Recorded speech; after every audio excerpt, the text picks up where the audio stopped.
What's going on, everybody? Welcome back to The Big Thing. It's Capes and Cows. Man, there's a lot of stuff going down. I'm hoping that, as you guys know, we pre-tape this. I'm hoping by the time that this airs tomorrow morning, or when you're watching this right now, that there's some kind of news about SAG and making a deal. Now, is that going to happen? I don't know. Mike Kalinowski might be right. It might happen during the weekend, or worst case scenario, afterwards. But I'm crossing my fingers because there's so much news already coming out. So much news. Now, some of that news, obviously, we're going to talk about Loki Season 2, Episode 4 spoilers. We're going to talk about Gen V. We're not going to do any spoilers because Winston hasn't seen it just yet. I've seen 3 episodes. I think Coy's seen all 6 thus far. So we'll talk about that show. We'll talk about the Marvels. It's right around the corner. And what's going on? It's an hour and 44 minutes. Oof. And the reviews so far, I mean, not reviews, but the critic screenings are coming out just a day or two before the movie itself. There's potential rumors that there's a big cameo. We're not talking about that cameo, but we'll talk about, are they doing the Black Adam to try to get people into the theater? Coy has some optimism. We'll find out why. And then there's a lot of other things going on, man. There's Taika Waititi. Apparently he's not coming back for Thor anymore. There's Spider-Man news. The game, that is. Coy's done watched some of the plays, the scenes, the cuts, all that stuff. People are losing their minds over this game. So we'll talk about that. So much. There's more stuff as well. Yeah, man. And I'll tell you what, I'm excited about? Look at this angle. Oh. It's a new angle. Dynamic. Look at that. Oh, so we're here before we're here. Okay. I thought I was supposed to be quiet. No, it's okay, but I figured, hey, listen, look at that. We just all up in here in my boogers. That's Behind right. the scenes. So we got a new camera angle. We got everything else, too, and we're here with you guys. So thanks for joining us on the show today. Make sure that if you ever already done it, hit that like button, subscribe to the channel. Let's get to it, man. It's Capes and Cows. It's me. It's Winston. It's Coy. Let's do it.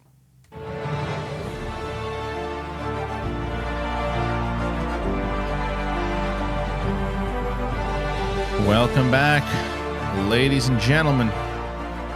Capes and Cows. It's myself, Coy, Winston and Coy. This is fun, man. I really love how bright your shirt is. It'll help, and how bright my shirt is. It'll help my posture because you see every time he come up here, I'll be like, oh shit. Well, everybody's back now. We're all back, so it's good to have you back. Good to have everybody back here too. Good to have the gentleman back, and we got a lot to talk about, guys. But did I tell you guys about the new at 600 patrons what we're doing now? No. Mike Kalinowski is going to do 5 minutes of stand-up comedy. Yeah. That was the last thing you got. Yeah. So Mike's going to do stand-up comedy at 600. He's now terrified. Oh, good. I did it again to him yesterday because he kept cursing like real bad, and this time I put this ridiculous scream on there. I thought you would do that. No, that was phase 1. I did the ridiculous one that I did last, the donkey noise, but I also did this guy going like that, and then there was a cow sound, and it was, and I said every time you do it, it's gonna get worse and worse, and there was one that goes and it was a lot of fun. So you can check out, if you want to see Mike just get completely roasted by sound effects, go and check out Wednesday's episode. But Patreon, man, we got Winston. You're in good shape for this year. You're in good shape for this year. We're approaching. We're almost at 400. We're about like 380 right now. About 380 on Patreon. When people go to patreon.com/The Big Thing Show, you sign up. By the time we get to 1,000, Winston will have to go to Halloween Horror Nights next year, most likely. We got other things that we got a lot of different tiers on there that I'm just excited about, that if you want to support the show and you're able to support the show, but we have a lot of benefits that we're doing in general, and I'm doing these one-on-one sessions that I've been doing for a long time. I do about 12 of those. You got about a half an hour with me, but there's also another one where at the $35 tier, you have these 15-minute sessions. They're unlimited, and you basically get 15 minutes with anybody from the crew, and you don't know who you're going to get. It's like a surprise. So join on up today. It's patreon.com/The Big Thing Show. Guys, Loki, Season 2, Episode 4. Winston and I have been raving about this since we saw it. Coy, were we lying to you?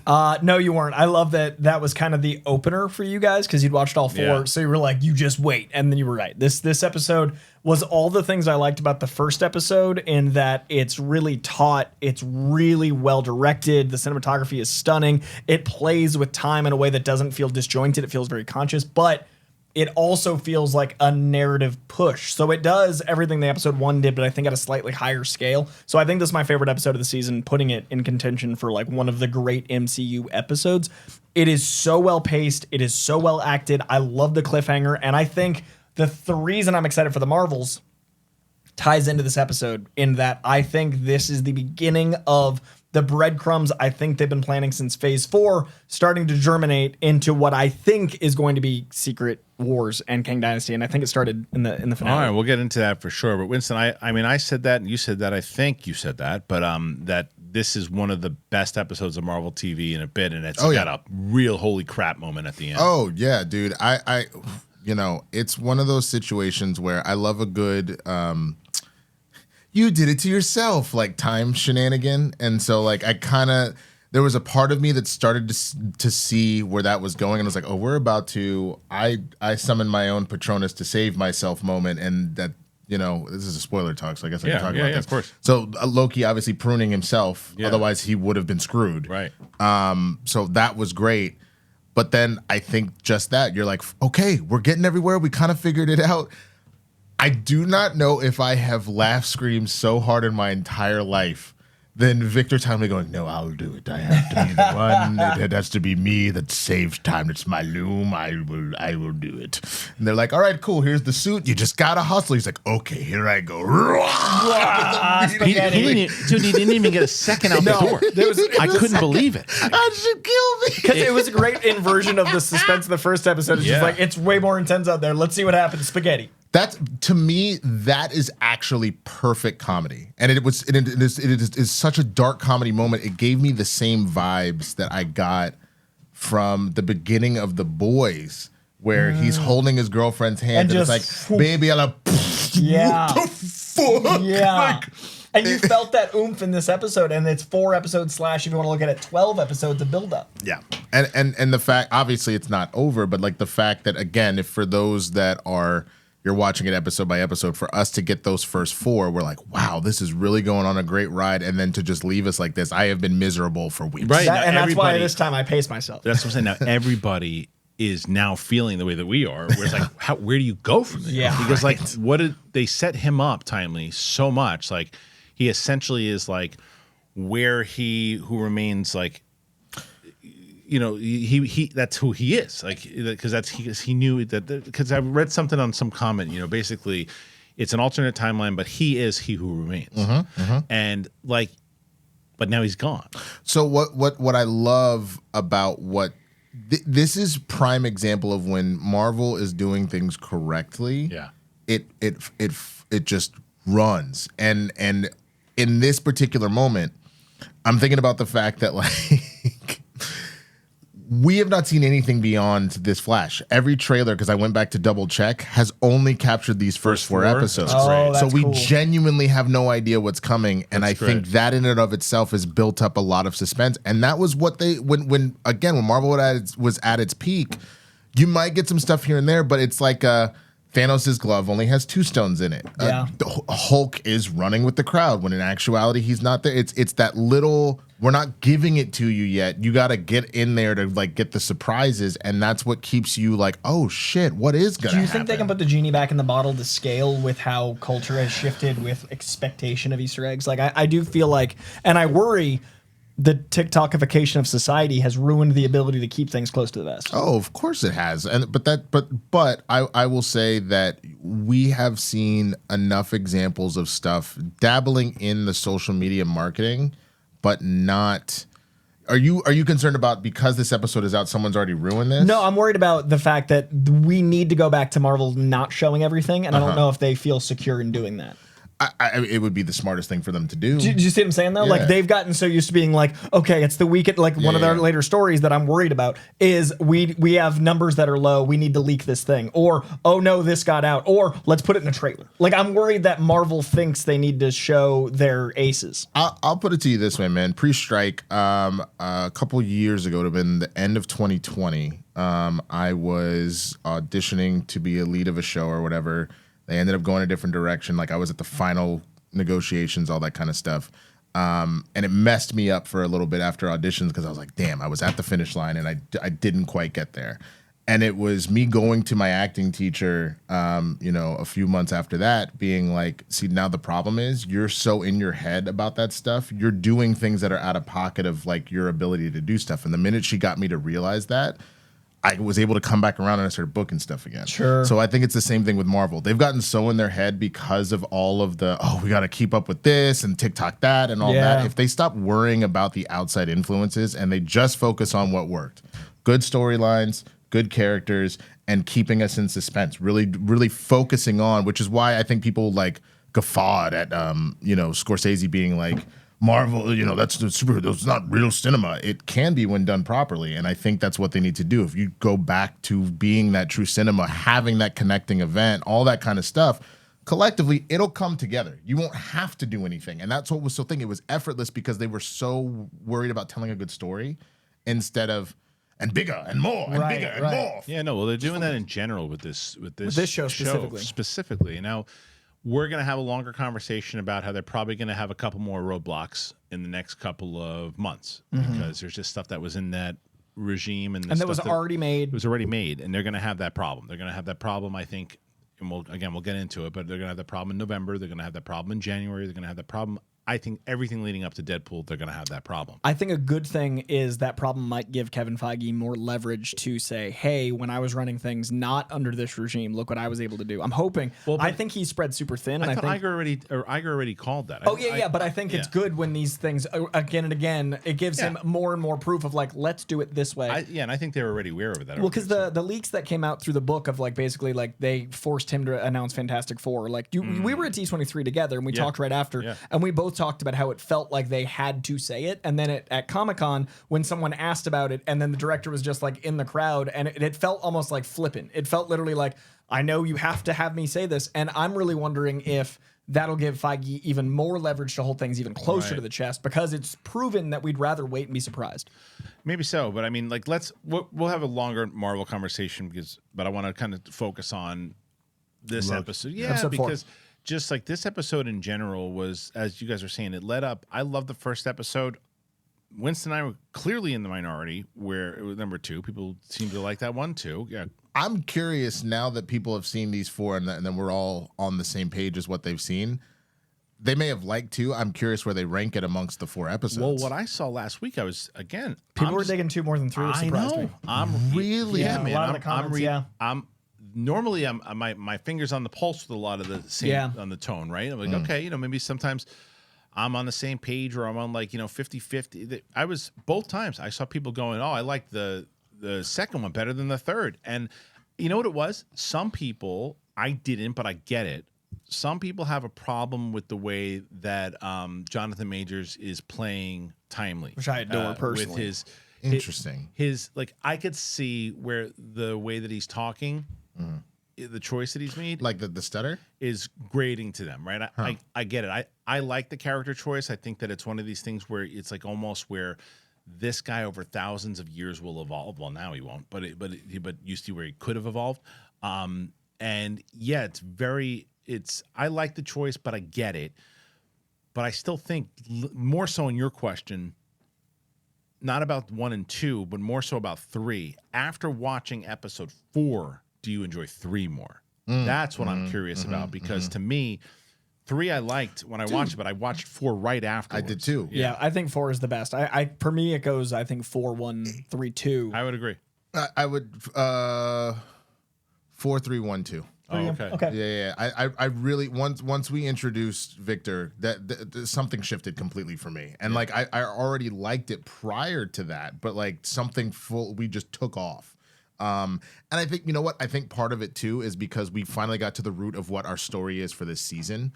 Like you got a little bit of a teasing of it in the first 2 episodes, but we finally were like, okay, they're trying to bring Hugh Remain back, and so now this is the loom is falling apart. Sure. 2 feels even more disjointed for me after 3 and 4, because it feels like 1, 3, and 4 are one show. 2 is a side mission to explain parts of 3, and 2 feels like its pacing is off even more because of how good the pacing is in 3 and 4. And I get the events of 3 couldn't have happened without the events at the end of 2, but if 2 had been paced like 3 and 4, I would have been like, what a masterful season of TV so far. Instead, I'm like, I'm really liking this, but that 2 felt off. What's your favorite moment of episode 4? It would be a tie between a three-way tie between Victor meeting Obi. And that geeking out where they're like obsessed with each other. Together. You inspired me. No, you inspired. And that back and forth. Ouroboros? That was genius. That was It's so genius. They literally have the definition of Ouroboros in front of them, and neither of them is acknowledging that Obi is an Ouroboros, which is why I think that he's invented by Kang as a mirror. Yeah. So I think that moment, I think the convincing the rebels to join us or die. And Wolf decides to do it. And so, like, you don't actually need to see the gore. We saw enough of what that machine can do. There's certainly a part of me. It's a good moment. It's a great moment. I think I've seen too much of stuff like The Boys and things like that where I was like, just show me. But I realize it's still Disney. The only R thing that they have coming at all is Deadpool. So, and I honestly thought it was effective, though. They didn't need to. My favorite part was, so we're calling him Brad, I guess, right? Mm-hmm. When Brad pruned the overactor. Yeah. Oh my God, I'm gone now. It's like, bring it down. Yeah. What show are you on? And then, watch the reactors. And my third favorite is 1,000%. I've got this. I've got it. Fuck! I literally yelped. It was a crazy moment. That was a crazy moment. I love how I genuinely the whole episode didn't know whether to trust Victor because of not only Major's performance, but also because of we know who he becomes, right? And his actions being mostly altruistic, except for like the moment with Ravana and all those things. Well, it's such a good like walk the eggshell line. He's been a piece of shit the whole time. 100%. I'm gonna start using the noises for you. That's two. I've been on one. It's like 4. I've definitely been on one. Yeah, no, I mean the fact he scammed the 2 investors. 100%. He scammed Renslayer. He scammed Miss Minutes, though she was out here trying to get. Oh man, the thirst is so funny. That was an element of the third episode I thought was hilarious. Because why wouldn't an AI have self-sufficient ego and horniness? Yeah, please tell me the thing you saw. You saw the thing I retweeted about it though. Oh, genius. Well, after we talked about it, I went, yeah, it's so good. It's a visual joke. You told me I have to stop swearing, and it's a visual joke, and it is an adult visual joke. So just go look at my Twitter, and you can see it. It's hilarious. Yeah, exactly. Follow him on Twitter. Swaggy Blurred. No, but I like the overall, again, where I just, at the end of it, when I said when I was doing the reaction to it, it was like, where do you go here? Like, like what happens? Theory? Yeah. This is, I think, what sets up the Marvels. I think this right here is the beginning of what I've been saying since the beginning of Phase 4. I think this is the moment where the loom breaks and all timelines are part of Marvel. And now, because of this, we find out that certain elements we've seen in Phase 4 are not the same universe. We find out that the Fox universe, the Sony universe, everything that is a Marvel character is now canon because of the loom breaking at the end of Episode 4. I think the Marvels takes place because the movies are always going to be bigger than the shows. Mm-hmm. I think the Marvels is going to introduce ideas that basically Loki's going to introduce beforehand. I think Loki, loom breaks, all timelines are open. Every Marvel character in the history of filmmaking is canon in the MCU now because the loom breaks and all time is possible. And then in the Marvels, when they're hopping around between each other's like existences, we meet characters from other universes that then Deadpool has to deal with. You think that's going to happen? I think this happens within the end of Loki. I think Loki loom breaks. I think the Marvels is going to have hella cameos. I like your. I think it's at the very end. I think they're quick, but I think it opens up. I like the innovation. I think we would have heard about, because listen, they're talking about, and we'll get, this will be one of the stories we're talking about too. Again, not the actual who the cameo is, but there's a big, like, there was a leak on who the post-credit scene cameo is in this movie. No, don't tell me. I'm not. But that lends credence to my theory. It does, but it also seems like it was done recently, and it seems like we would have heard about that a long time ago. Well, it could have been done that recently. If they shot it, even if they shot it 3 months ago. Yeah. Like, I think they're leaking it to get numbers up. I honestly think that it's what you teased at the start of the show. I think they're Black Adaming this. But I do think the end of the movie is what I'm describing, and that is just a leak to get people in seats because the numbers aren't tracking. It's a week after the numbers came out low, and it's something that we would have heard about if it was going to leak. Right. So I think it's a controlled leak. I do too. I think I absolutely do too. But I think there's way more in the faucet. I just think that it's also, they haven't promoted that that's kind of what the story is about. You know, it's like maybe they should. But we haven't seen a lot of what the story actually is. We've just seen a Beastie Boys trailer. That's a problem though too, because if the cameo is one thing, and yes, you're probably right. It was probably shot months ago, and then they leaked it. Sure, okay, I conceded that absolutely. But if it was going to be part of the story, and they're not promoting it as that, dumb, because they could have.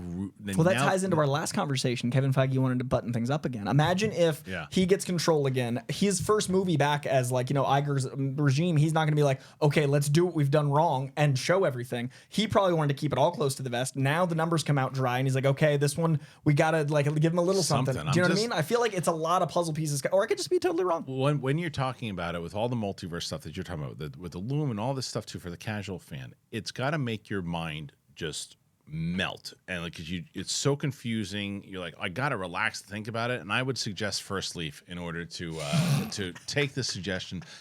Wine, have a glass of wine if you like wine and you dig wine. Well, then First Leaf, man, oh man, I love First Leaf. I'm gonna tell you a little bit about them. Okay, I'm not gonna lie, I audibly cheered when I found out that First Leaf was coming on as a sponsor. I cheered. Why? Because I love wine. I love wine. Who doesn't love wine? I am a wine person. I've been really drinking a lot of Pinot Noirs lately, and they sent me them. They sent me one of those. They customize to what you like. Mark Riley's going to lose his mind, by the way, when he finds out that First Leaf is coming on. And they sent me, these are the ones that I got. Look at that. Clearly, the last one is empty. That's right when I got it. Anyway, First Leaf knew exactly what to send me because they gave me like a little quiz up top. And they said, what do you like? And I love them. They make it so easy to get personalized wine delivered. It's on my schedule. It's right to my door. I choose the day that my shipment comes. I'm never stressed about missing a delivery. And every selection is backed by First Leaf's 100% satisfaction guarantee. It is so good, so easy. I love it. It's great. And it's great being a member because you get to avoid the overwhelming feeling when I used to go into the aisles of the supermarkets or in the stores in general and go back and forth. And I was like, I don't know what to get. I'm not sure. I know I like this. I'm not sure if I think I like that. I like the taste of that. There had to be a better way. I got the better way. First Leaf. They match award-winning bottles to my taste, so I get just right wines in every shipment. It's wine exploration without the guesswork. If you can tell that I'm excited, you're right. I love it. Look at these. Look at the ones that I got so far. I mean, really, really good. I got I got some Pinot. I got some stuff from Australia. I got the different blends, and I'm telling you, I'm red. I like the red. My wife likes the white. So we made sure we got a couple different ones. Now with the membership, this is the one. This is the one I've been waiting for. I love this one. I love First Leaf. And you guys will too. Give your palate what it really wants with First Leaf. Go to tryfirstleaf.com/bigthing to sign up, and you're going to get your first 6 hand-curated bottles for just $44.95. tryfirstleaf.com/bigthing. tryfirstleaf.com/bigthing. You will be thanking me. This is awesome. I was so excited when they came in because, like, I told you guys, I was like, we got. I'm excited.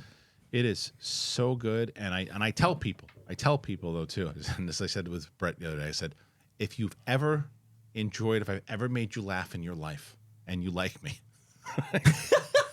please consider getting First Leaf. I want them on my show for the remainder until I retire. I love First Leaf.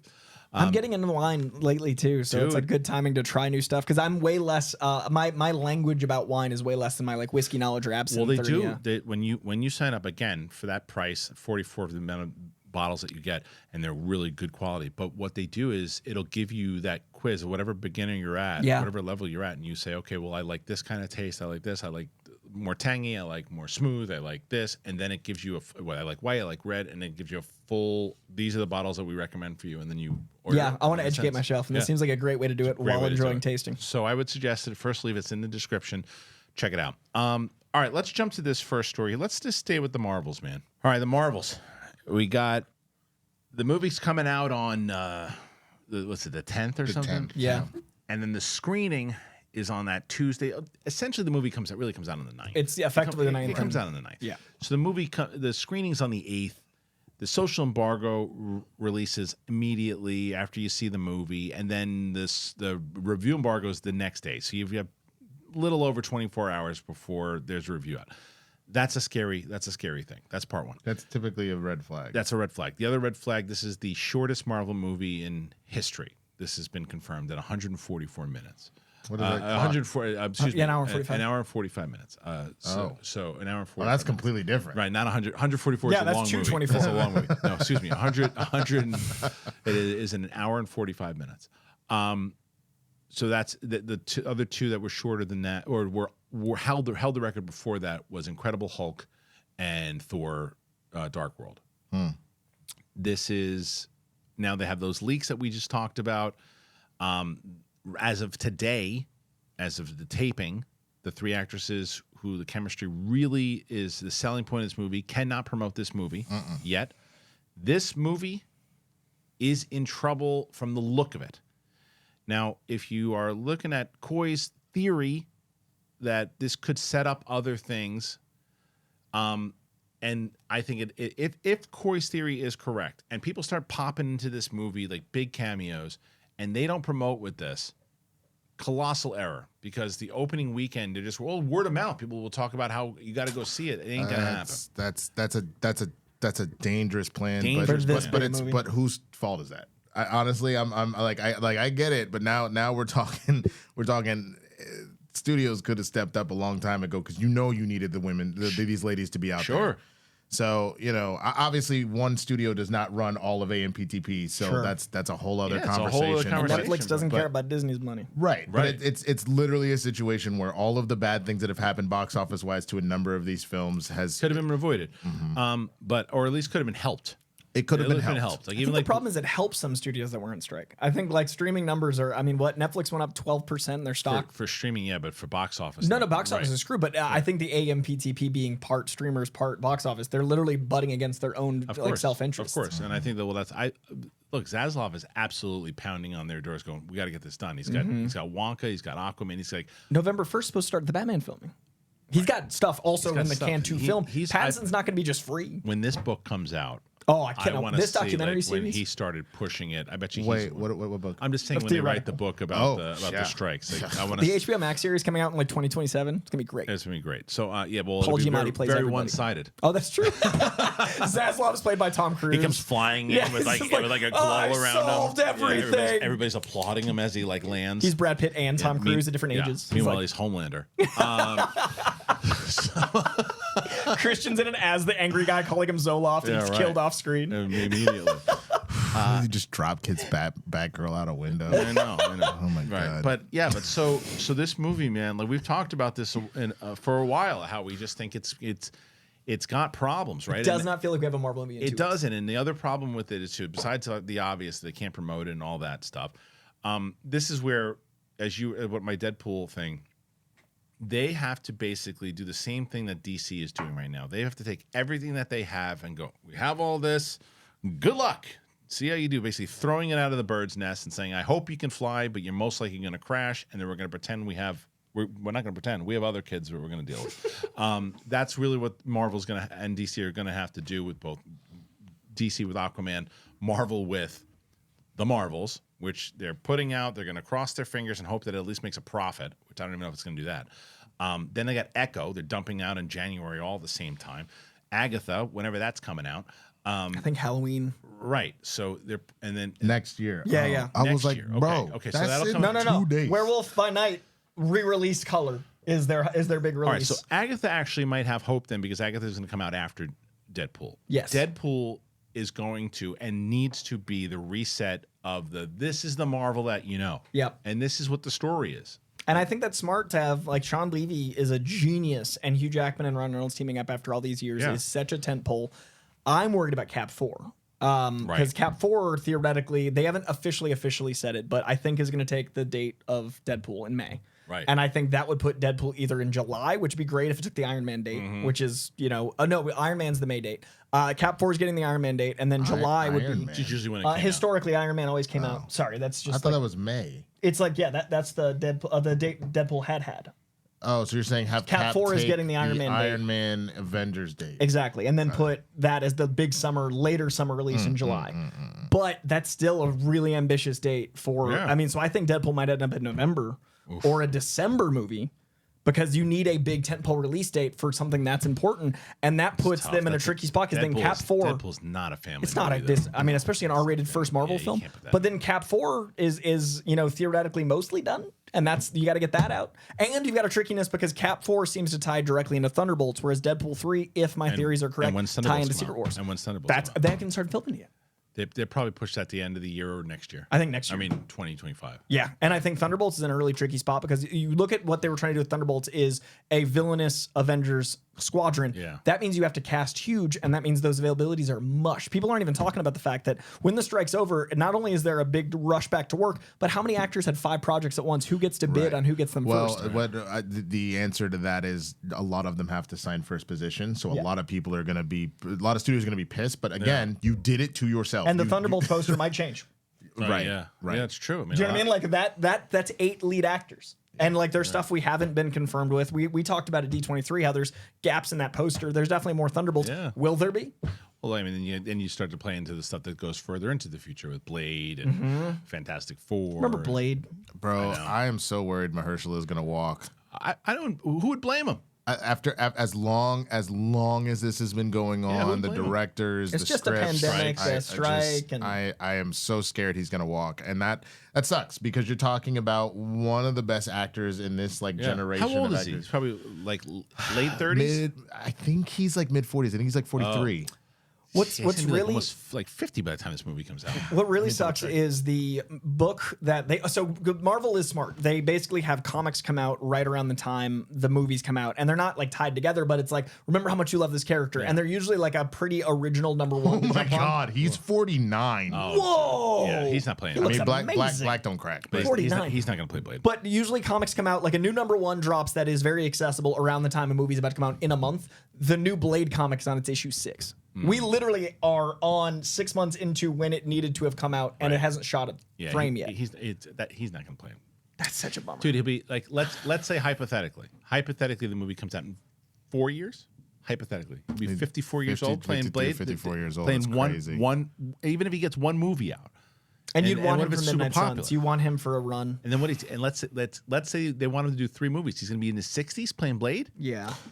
I mean, that's like Wesley Snipes is in the 60s now. That's such a physical role too. Like if you rewatch those old Blades, the amount of the thing that works is Wesley on camera where you see his face.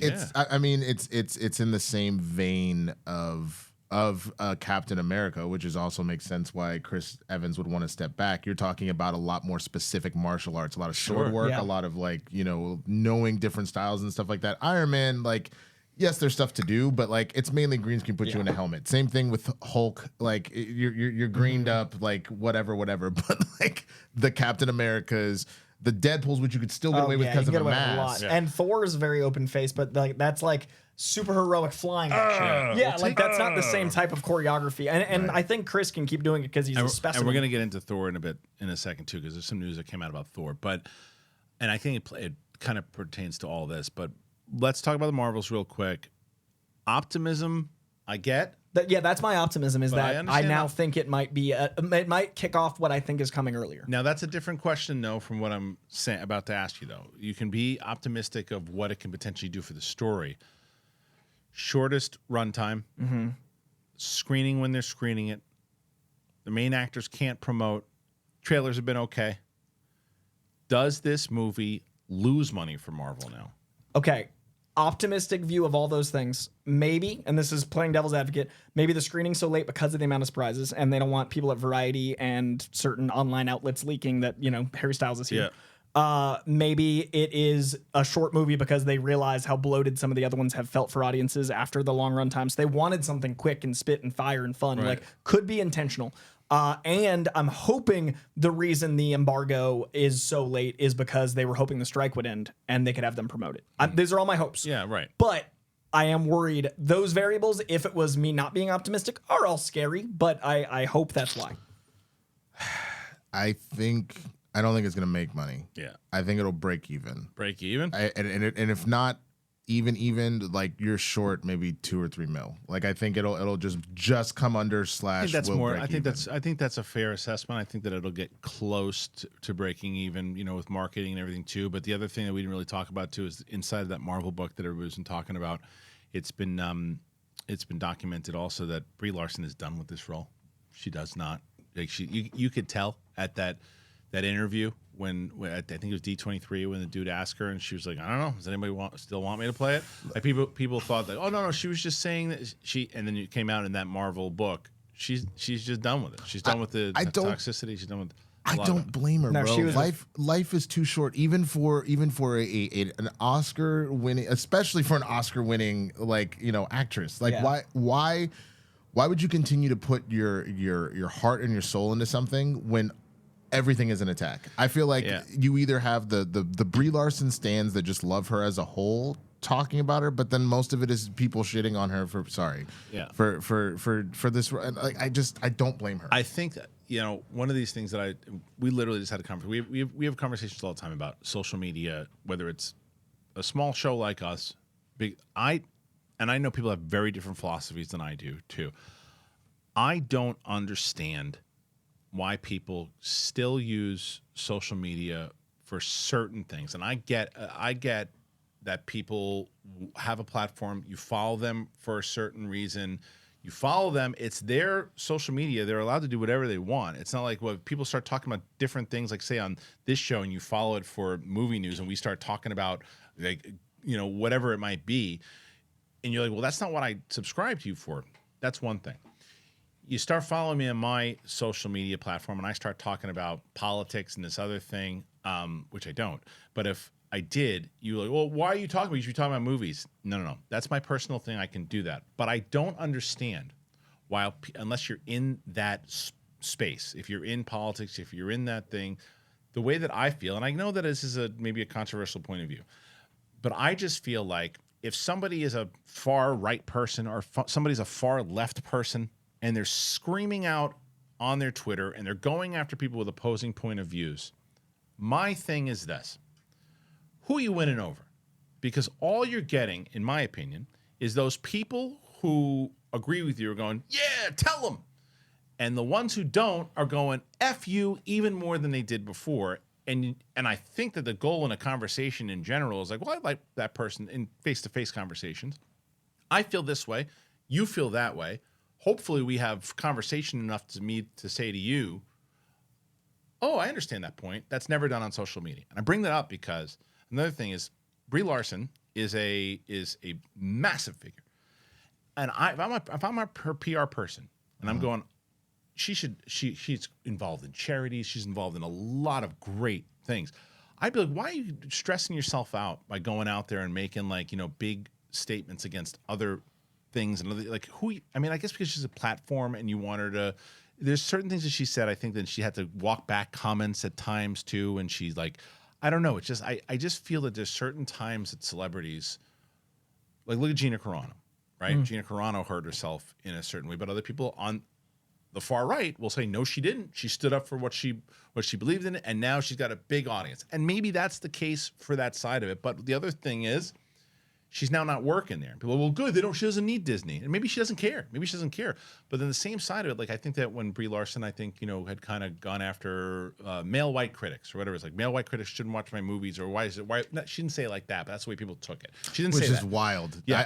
Well, let me clarify what she said. What she said was something along the lines of like, when I walk into the room, I know what she was trying to say. She was trying to say that it would be nice that the entire room should be diversified, and it should be like there should be white critics, there should be black critics, but the way that it was directed, it seemed like she was saying, I don't want to just look out and see white critics. I want to see everyone else, and it's like, have it. You want to include everybody is what you're saying, and I knew that's what she meant, and I think it was admirable.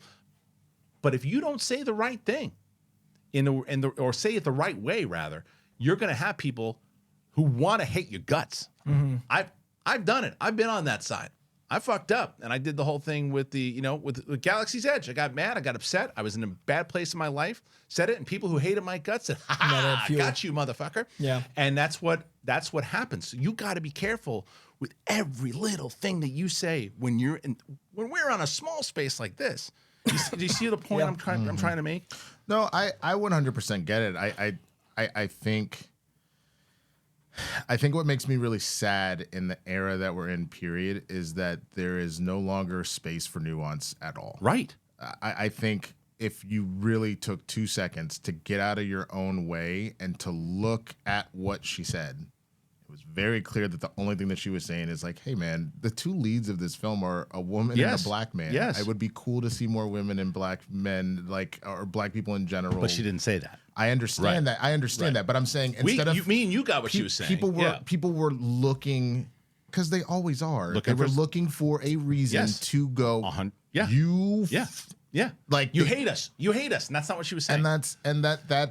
I get so tired of people intentionally being obtuse, because the truth is there are people that are actually saying effed up things either side, one way or the other, that are actually meant to, and those are the things that should be called out. But if all she's saying, and you can clearly tell, and what that feels like to me is a situation of like, you know, whether it's her or anybody else that's ever done something like that, it's like someone's trying to give you some real talk, someone's trying to give you some medicine, and because you don't like the flavor of it, you can kiss my ass. So I think people just want to feel like they belong, and I think that it's really interesting in that we're entering the most technologically advanced time of all time, as we always are. Things are evolving, things are getting stronger and more efficient, so we have more time overall. And I think, you know, the idle hands concept has lended itself to, we don't meet in public as much. We don't have a sense of community as much, especially in LA, especially in these big cities. Like we're up more and more isolated. So our sense of community comes from what we believe in. And that's why I think the far right, far left has gotten so aggressive. It's like, I want to believe in this thing to feel like I belong.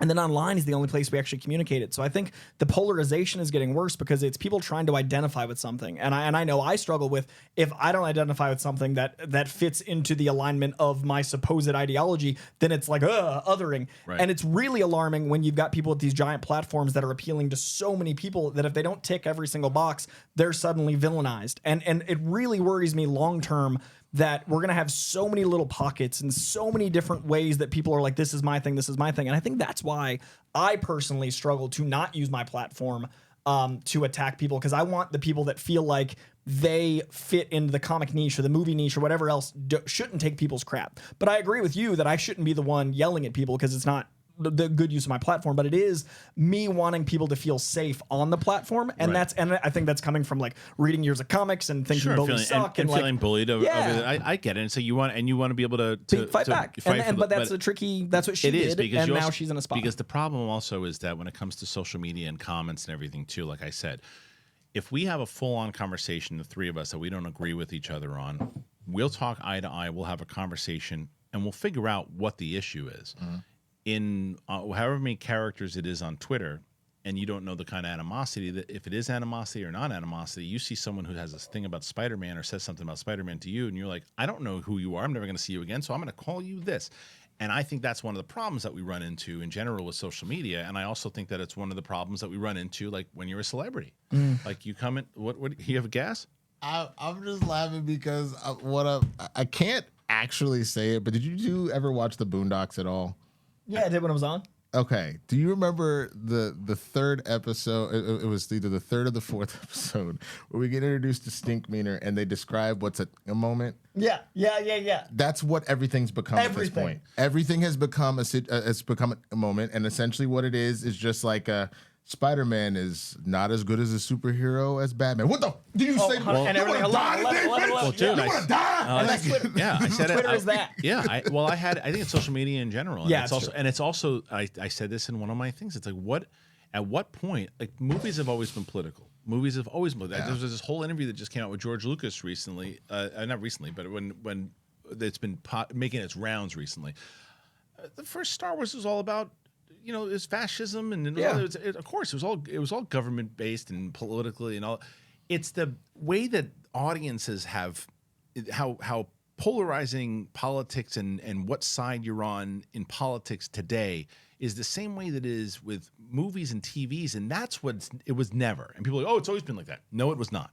And when I started doing this with Ellis back in 2008, it was not like if you didn't like something, you weren't like on the other's team. You weren't on the other team if you did. And if like I guess because it's, and like we'll get it all the time. Like I had gotten one thing. I criticized if I say something about Kathleen Kennedy, then I hate Lucasfilm and why do I even bother Star Wars? And then the flip side of it, if I like an episode of Ahsoka, I'm a shill. And it's like or It's like what's the agenda? Right. Like, There doesn't have to be an agenda by liking or disliking something, and that's become a narrative. It's become a way to get clicks on your videos Right. too. And it's like, well, no. Come join us on our side because we're against that regime. Right. We're against it. And then the other side of it is too, like, no, you hate all those hate mongers. We love everything. And I'll tell you what, if you don't, then you're a hate monger too. And it's like, this ain't politics. What's crazy, I had my first, like 2 weeks ago, someone tagged me in a video that it was literally a 5-minute edit of me talking about the Marvels. And they took the time to I don't even have the time to edit my video. That's why I don't do YouTube. I don't edit my videos. Someone took more time than I. I saw that video. It was like they were chopping it up every word out of your mouth. Words, and they'd be like backtracked here. And I was like, that's not bad. Oh, this guy, how does he identify? It's about you now. Not about women. Yeah. It's like you like things. Do you enjoy? How's that for you? Stupid. Like it's like the Marvels. Oh, he said the Marvels shilling over. Oh my God! You're video. not gonna get him. See from this Coy. You're not gonna get him. That video was my moment of someone spent upwards of like 4 hours or more on editing something that took me 5 minutes to say, and that was their way of finding a tribe because it had like 5,000 likes and 100 something comments, and I was like, oh, I can help this person find their little tribe, but it's scary that people can bond over hate so much easier than love. It's politics. It's addiction. It is. I'll be honest with you. It's the same. We have gotten addicted to so many things like social media. The fact that you're given shows to binge all in one moment. We are chasing that crazy dopamine rush over and over again. And the high that then comes from I edited it. It took me 10 hours, but I edited Coy's 5-minute rant into this 20-minute video, and I hit 100,000 views. I've never hit 100,000 views. Right. Holy crap! I got to do this more. 100%. Of course. I look forward to the sequel, but I just wish they found something like more exciting. Like I can't wait for whatever they bring next. Like it's gonna be good. I will watch. I will share. But I want people to be able to have as much rush out of the love of loving something like they used to. Like in 08, like I honestly think people loved Stronger before the internet, and I think it's diminishing returns. I think we're loving things less, and we can put exclamation points, we can do all caps, we can go to a theater and scream and ruin the experience for other people, but it's not authentic love. No, it's like the old school thing. I mean, it still works, but like sex sells, right? Right. And it's hate sells. Not for Gen Z. Not for Gen Z. I thought, did you see that thing? You see how I retweeted That it? was insane. You saw what I retweeted? And I think that's what you just said, though. Hate is more popular. I do agree. I didn't see your tweet. All I know is I saw. I'm trying to remember who I essentially said me too. It was a Gen Z, basically, for people who don't know what we're talking about. But people who don't know what we're talking about, it's basically Gen Z wants less sex in movies. And I went back and I found an old gif of Mark Andreyko from Schmodown, and it just said something along the lines like, I do not agree, or something like that. Or speak for yourself, he says. Fair. Okay. Yeah. I saw something where someone was like, who the hell were they asking? Because all I know is in high school, I was always trying to find the movies with the titties in them. And I said, me too. Yeah. I think that they just have so much more access to that. We had to wait like 40 minutes into the movie and pause it. Now they can just click over to various tabs and find the most specific Yeah. You can make like me and whoever AI on Tatooine. Sand gets everywhere. Yeah, and us imagination, like, side. Oh, yeah. Oh, is that in the static? And now it's like, Coy Jandreau walks into a side boob and gets awarded $1 million as he walks in. Validation. While watching that YouTube video of him. That was one of my favorite moments in Family Guy. It was a very small cutaway. It was like, look at this side boob. Yeah. Look at that side boob. Look at this side boob. That's my side boob. Anyway, it's going to be weird once Gen Z becomes the suits, because we're like, we'll still be old enough to be aware of the industry, but I think it's going to be such a big shift. Like the polarizing between our generation and theirs it's huge. All of the social media in general, like when you're doing it's a gamble whether what's going to work. And if you want to gamble, what you should do is DraftKings. Step into a world of nonstop action on DraftKings Casino. Play the classics: blackjack, roulette, slots. Enjoy exclusive games you can't find anywhere else. Right now, new customers, you can get a deposit match up to $100 in casino credits, but you got to deposit $5 or more. All you have to do is you sign up, you select the offer, you make the deposit, and you start playing from a full suite of games. Your way is the only way to play on DraftKings Casino. Play online, on your time, in your space, within your means. It's safe, it's secure, it's reliable, so you can deposit and withdraw your cash whenever you're ready. Download the DraftKings Casino app now. You sign up, you use that promo code, big thing, and new customers are going to get a deposit match up to $100 in casino credits when you deposit $5 or more. only on DraftKings Casino, but you got to use that promo code BIGTHING. If you have a gambling problem, call 1-800-GAMBLER. Please play responsibly. In partnership with Hollywood Casinos at Charlestown Races in West Virginia, all games are regulated by the West Virginia Lottery. In Connecticut, help is available for problem gambling. Call 888-789-7777 or visit ccp.org. 21 and up. Physically present in Connecticut, Michigan, New Jersey, Pennsylvania, West Virginia only. Void in Ontario. One per opted-in new customer. Minimum of $5 deposit. Max match of 100 in casino credits, which requires one playthrough within 7 days. See terms at casino.draftkings.com/players choice. Restrictions apply. If Winston, how you doing how'd you like that game last week with the Commanders and the Giants? Blast. We had no idea. So Ellis came over and he came over to watch with my buddy. Oh yeah, I saw that picture. Yeah, I saw that picture. I didn't know the context. Did you see? I did. God, I'm so behind on my sports victims units right now. But I did one about the Giants playing the Commanders and how y'all are just in poverty right now. Yeah. And it was literally two old men just like slap fighting each other because that's what that game looked like. We were prepared to lose the whole time. Ellis just looked so sad. Wasn't it 14-7? Something like that. It was gross. All right, let's move on to other sad news. All right, I talked about this yesterday on the show, but I want to get the guys' opinion. So there's rumors now, guys, that Thor 5 is indeed in the works. There was rumors that it wasn't in the works. There was rumors that Taika was coming back in the beginning of the year, and now the rumors are that Thor is coming back and that Taika is not. So I guess the question is this. Let's say, first of all, should Thor be coming back in general? Should they just put it to rest? And if they do bring him back, is this the wrong decision, Winston, to have Taika not come back? You die the hero or live long enough to see yourself become the villain. Clearly, Taika's second time out with the franchise did not go the way people were hoping. It was a little too silly, a little too loose. It had taken what seemed like a nice turn from overly serious to like finding the comedic source of Thor, but then that became the main focus in that fourth movie, and it was too much.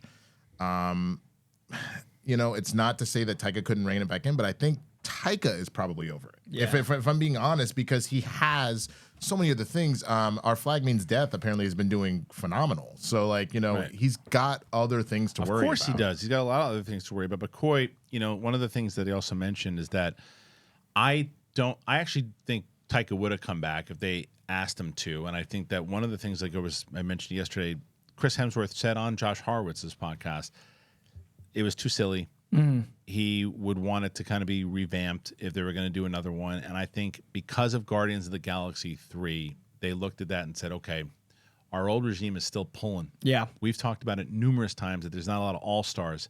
That's one of your all-stars. If you can get them back, I saw a lot of suggestions yesterday on the show of Kenneth Branagh coming back and finishing it out. What do you think they would need to do? What kind of tone should be set if they're going to do a fifth Thor, and do you think it's the right move? I think Branagh's a good realistic pull, especially with how much he's working with Disney with the those mystery films, which I dig, man. I love those movies. Pipe dream, you kill the daughter, you make a dark Robert Eggers Thor. I'd make the Norseman with Thor, and you make it dark, you make it moody, you make it an experience, and you end Thor on a really high note. You make him more like the old mythology Thor. Do like a Walt Simonson Thor. Okay, now come back to reality. Now reality is no killing children at Disney.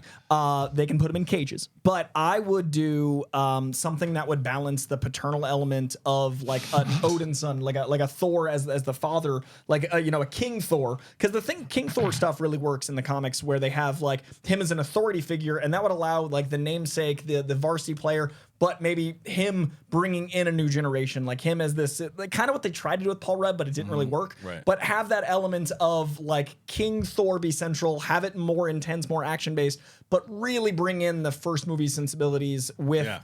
I want the tone of Infinity War and Endgame Thor. I think that's the best we've ever had Thor. And the reason it was good was because there were dramatic and comedic elements all around him, and it wasn't just him burying the tone. He was funny. But he was also of course, the rabbit stuff. But it's because he had such a good support network. Yes. I think the character is really difficult in the comics. It's really difficult in movies when he's doing his own thing because it's a god amongst heroes that are mortals, kind of. I think you need a really good support system around him. So Thor 5, if you want to end it on a high note, make sure it's a big Thor-centric story, but a lot going on. Look at what they're doing with Loki. Loki's a god. You know, they're doing it with like Loki. To me, this is the best version. But of Loki. He's not the lead. Yeah, true. But he's to That's me. what you need with Thor, I think. You need him. Like, I couldn't agree with you more. I think Infinity War Thor is the best Thor that we've gotten so far. Hell, bring the Russos back. For Thor, I mean, it'd be interesting, but I don't think they would come back for that. I think they would want to come back to something a little bit more epic. They might. They liked him in. Didn't they put him in Extraction? Yeah. Yeah, that's true. But I mean, also, I see them coming back for Secret Wars or bust, and if they're not coming back for that, I don't think they're coming back. Right. Because I mean, they're making all that hand over fist money at Netflix, and I think they're happy making their stuff. I personally really dug their Chris Evans Ryan Gosling movie. Oh yeah, me too. Yeah, it was a '90s act. We talked about that. We were the only two at that screening where we were like, "Bro, the Gray Man." Yeah, yes, I like that. My boy Emmy was in that. It's great. Like I rewatched that one recently. Holds up. Like I want more movie. I'd rather have 5 movies like that or 3 more Extractions than a Thor 5. Yeah. So if that's going to be the cost, keep them retired. If you could rein it back in.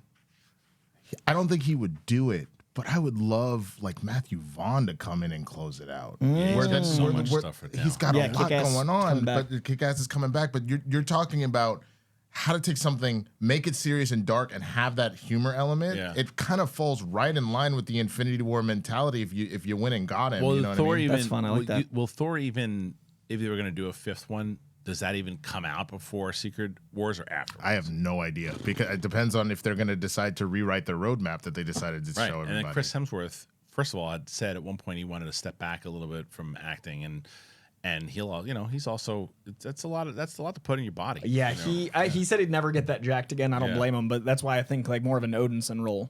Yeah, that'd be interesting. So, what do you guys think? Go ahead and comment and let me know what you think about that. But I want to close out with this one because Winston's got to go here in a second.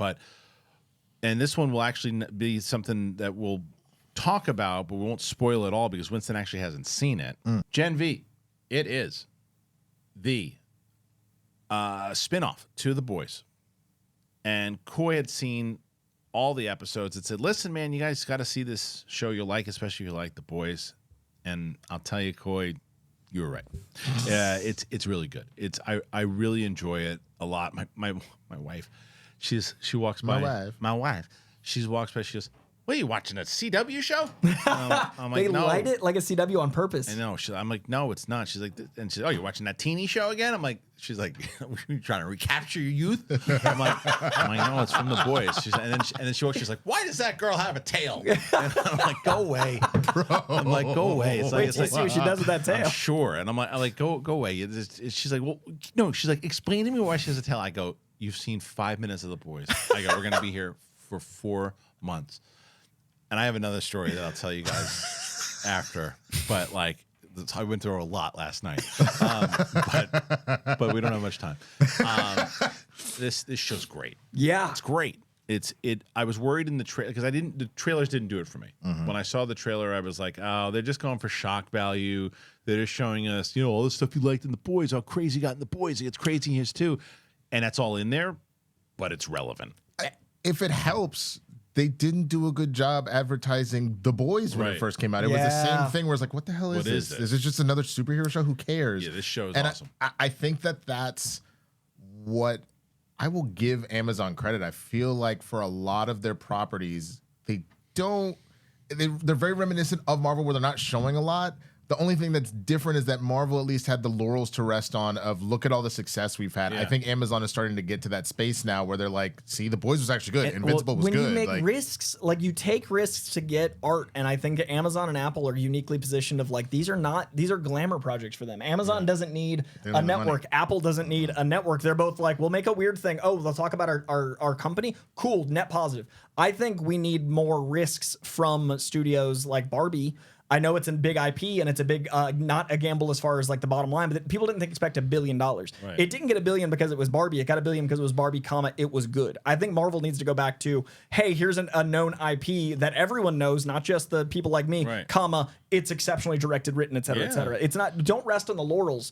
And I think that The Boys is a great example, but I think even more so, Gen V could have been what the trailer looked like, which I didn't watch till after I'd seen the show. And I would argue this is better world building between a shared universe than anything superhero. I was just going to say exactly that. I am more invested in these two shows. I am more invested in this shared universe than I am in anything that Marvel has done over the last year or 2 years. This feels like phase 2 Marvel, where everything's hitting. Because the shared universe stuff, the way that they do it, I'm like, when I see it, I'm like, oh, cool. That's the doctor. That's that person. That's that brand that plays there. If I wasn't paying attention, I wouldn't be lost at all too. Yeah. And it blends into the world, and there's constant mentions of things throughout this universe that you're like, oh yeah, I remember that. And I said to myself, well, what if somebody watched this show first? Would they be lost? No, they would not be lost. And it's still a commentary on, without spoiling anything, I love that this show is, if Vought is the superhero world looking down on people, this is what if people were looking up at a major corporation. So it still has the insane commentary of Vought by way of Amazon, which is obviously great satire. They're just profiting off it. But it's interesting to see the commentary on this dystopian world of superheroes from the level of they don't realize how messed up their world is, whereas you do in The Boys very quickly. So you're seeing different timelines of trauma, and I like that it's shot like a CW show, so it feels tonally different, but then they're using the shocking things more like a teen show would. Like, it's got the Van Wilder elements. When you say that, the CW, like, there's a difference. Doesn't look cheap. I'm just saying, it's a trick on the CW. Like, there were, like, Willow to me was a CW show, and it was a reason why it bombed, right? Like, this show at first glance, if you're not really paying attention to it and you don't listen to the dialogue and you go, oh, was that a CW show? Like my wife did. Yeah. But when you listen to the dialogue and you look at the relationships and you hear like the way that the world building is, you're like, oh, this is the farthest thing from a CW show. Because I don't even want to really, I don't want to give too much into the plot because I don't want to ruin it for you. So all I'll say is that it takes place at the college where these superheroes are building themselves up to try to get, a lot of people have ambitions to try to get to the 7, but inside of the show, there's other side things that are happening that they have to maneuver around. I know you don't watch, read, follow anything My Hero Academia. Oh yeah, up to season 4. Oh, you are? Okay. Yeah. So I just haven't watched the most recent one. The only reason why I ask is because I'm curious, does it feel like it's its own satire of that as well? It feels like where MHA is like playing with Western comics, this feels like it's playing with Western comic movies. So like where MHA is a commentary on like Claremont X-Men and like a lot of that team building, this does that, but it's also dealing with things like body harm as a superpower and dealing with things like bulimia and how that might affect you. And like, so all the college trauma, all the college sex tropes, but in the world of superheroes. So it's genius. And the other thing I will say what it does too, and where did we just talk about this recently? I think we might have been on a live stream or whatever too. And that people, someone asked me a question in regards to like, do we think that like wokeness is destroying, just the business in general, right? And I said, it's a silly thing where people will rely on laziness and to have that argument. But what I will say is I do think there's a valid argument to sometimes where people will see whether it's a corporation or whether it's a studio, and they'll go, you know what? Well, they're doing that. We need to do that now. And they essentially cover that kind of stuff in The Boys and in this too. And what they do is they say along the lines of in our society, well, we don't want them to come after us on Twitter, so instead of casting that person, cast that person. I think that's unfair to everyone involved. And then when it's done right, like this show, and it's done in a way like the way that they kind of handle non-binary. Yeah, genius. Honestly, Genius. the way they handled non-binary in this show is a great, hey, if you don't understand this concept, Grandpa, it's genius. Like, it's such a good gateway into, like, look at this thing that your grandkids are dealing with. Look at this thing your son is dealing with, your daughter. And it's done in a way, like, there's this whole kind of X-Men thing, old school X-Men, like 2000s X-Men movies, that kind of feels like it with the combination of The Boys. Winston, you'll love it. It's literally what I wanted Marvel to do with their TV, but to the adult scale that I wish Marvel would finally understand that we are. Because, again, 08 was what, 15 years ago? 15 years ago means if you were 5 when Iron Man came out, you're 20. Let's have some aged up stuff. The Boys and Gen V are literally the demo. Like, Marvel birthed an entire generation, and this show is capitalizing on it. Yeah, it's great. So if you have a chance to check it out, go ahead and check it out. Look, we talked, this is the thing with Capes and Cows. We get into some great conversations. So a lot of times there might be some topics that we didn't hit on today, and we'll get to them next week. But we covered Loki, we covered the Marvels, and we covered a few other things. And we didn't get to that Spider-Man thing, but we'll do it soon. I want to thank you guys for being here today. Once again, if you can hit that like button, subscribe to the channel. And as always, Spotify, Apple Podcasts, and patreon.com/thebigthingshow. Please. In the comments, by the way, give us a few suggestions of what you think Coy should do. Let's say it's 700 patrons. What should Coy do? Stay off social media for a year? How about that? I was immediately like, is that a gift or a curse? Like, it's so immediately like... Ooh, I got it. I got it. For a month, if anybody says... nice. No, if anybody says anything to him on social media, like stuff that upsets, be like, "Thank you, Daddy. Can I have more?" Just where he just "Thank you, Daddy. Can I have another?" What if we hit 800 patrons that you've got to be nice to everybody on Twitter for a month? Oh God! Would you do that? You got to be nice to everybody for a month.